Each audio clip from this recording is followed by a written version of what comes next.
With 12 days to go until Election Day, about 13 million people have already voted.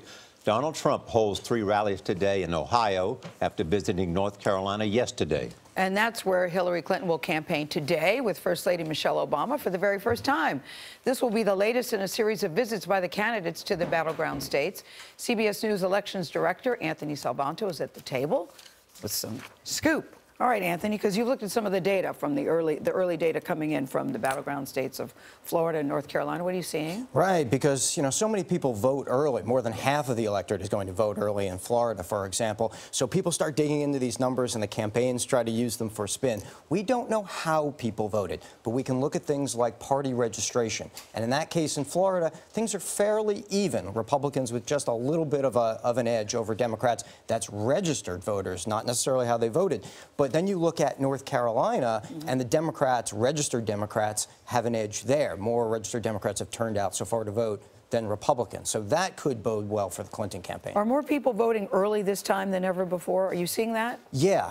What you're going to see is people, compared to 2012, have decided to go for, we call it convenience voting, because it is more convenient. And that's actually one of the things when you see the campaigns talk about how they're doing. Remember that it's not just a straight comparison to 2012, because as more people choose to vote early, now you've got more people already in the bank than you did back in 2012. The Trump campaign has made the case that this election could attract voters who have never voted or who have not voted in a long time. Any evidence of that? Not really. In fact, when you look at the vote history of the people who've turned in their ballots early or voted early, you see that most of them have voted before. In fact, particularly among Republicans, 8, 9, and 10 of them have voted in the past. So no evidence that's showing up just yet.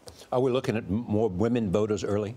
We are, in fact. There are more women that have turned out so far than men. And on balance, you might say, well, that's good for the Clinton campaign. But hold on a second. If you look at the voter file and see who they are, you actually see that they're older women. And that, in the polling, has been part of the women's vote that's less toward Hillary Clinton. So it's not exactly clear that that's all good for Hillary Clinton. Can you sort out why the poll numbers are all over the place? In some places, she's leading by double digits. In other places, it's a statistical tie. Yeah.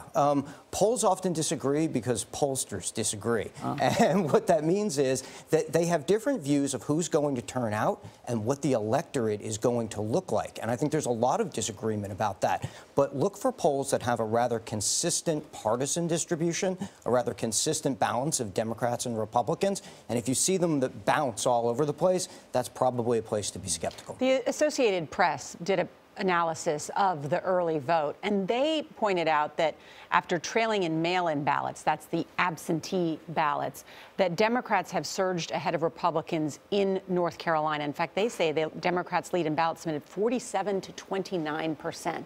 What does that suggest? Yeah, that jives with what I'm seeing as well. But here's the thing. That's party registration. In a place like North Carolina, you could have people, you know this, Charlie, you could have people who registered as Democrats a long, long time ago, back when it was a solidly blue Democratic state, and they haven't voted Republican, they haven't voted Democrat in years. Exactly they vote Republican now.